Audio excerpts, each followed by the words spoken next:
सावन भदौआ गे बेटी तोरो जन्म गे भेलौ बारा दुख कैनी सारी गे रात बारा दुख कैनी सारी गे रात सासू मोरा सुनलन गे बेटी पोती जन्म गे भेलै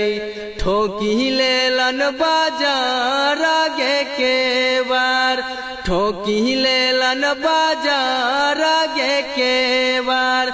ननद मोरा सुनलन गे बेटी भतीजी जन्म गे भेलै घरे घरे दिया देलन बूताई घरे घरे दिया